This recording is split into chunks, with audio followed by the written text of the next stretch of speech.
Mercedes are fully focused on the 2025 Formula One season and their W16. And with such stable regulations, some of the concepts and changes from which they want to introduce on the W16 can actually be brought forward and used and tested in a sense of proof of concept with their W15.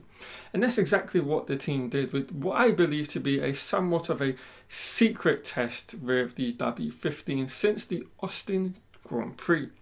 Now what we're talking about here is a new element on the front wing which they introduced that weekend, which went under the radar of many a journalist and just Formula One fan. And what we're talking about here is the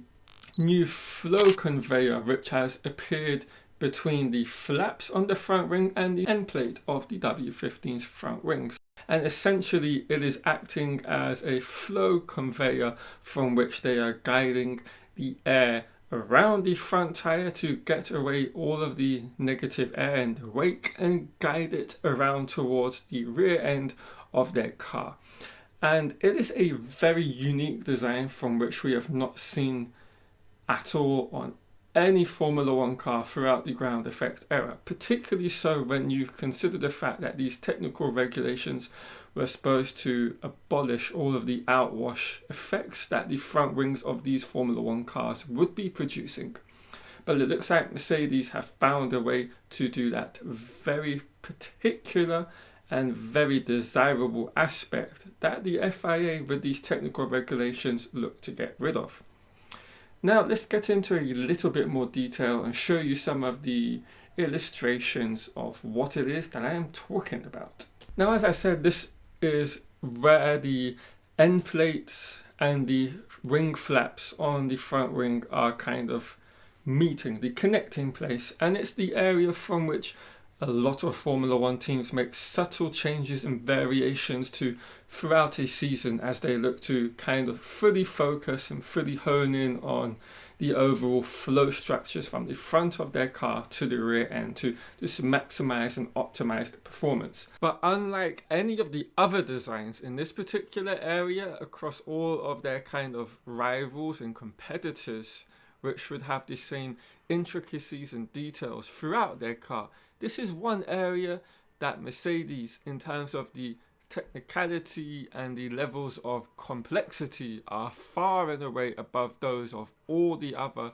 rivals' front wings. And I've just shown you that with the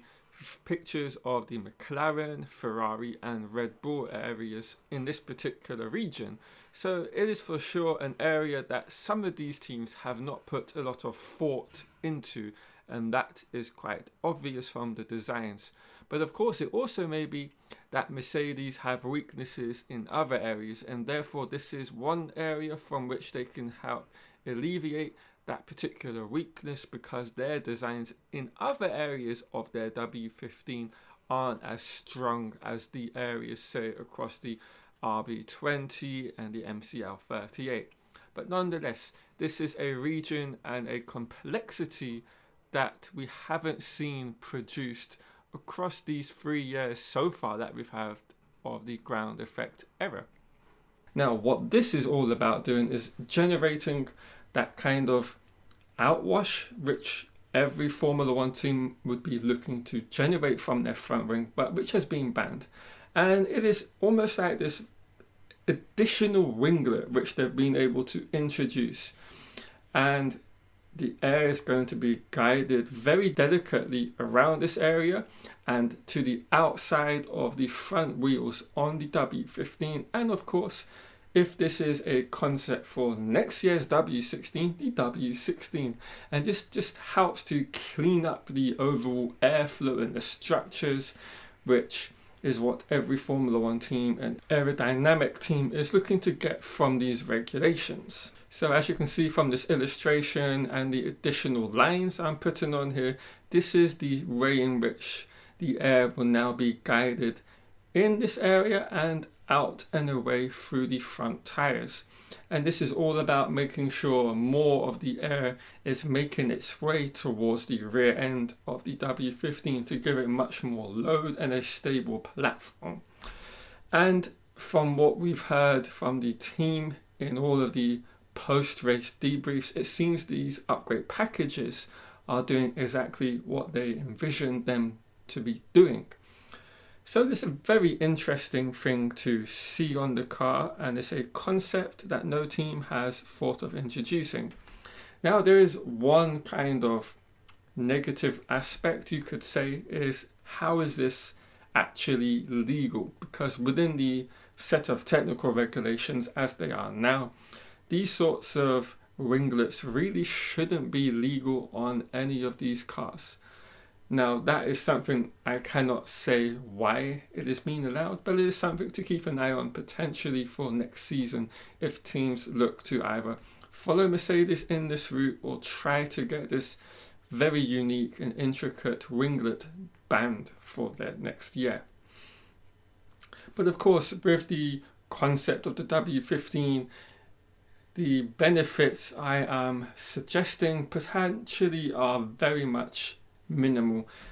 The concepts of the W15 perhaps aren't very much indicative of what this front wing is doing, and it's more about this gathering and correlating the data from the wind tunnel and their CFD with that of the real world ahead of next year's W16, where there will be somewhat of a overhaul of the design concepts and the flow structures throughout the entirety of the W16.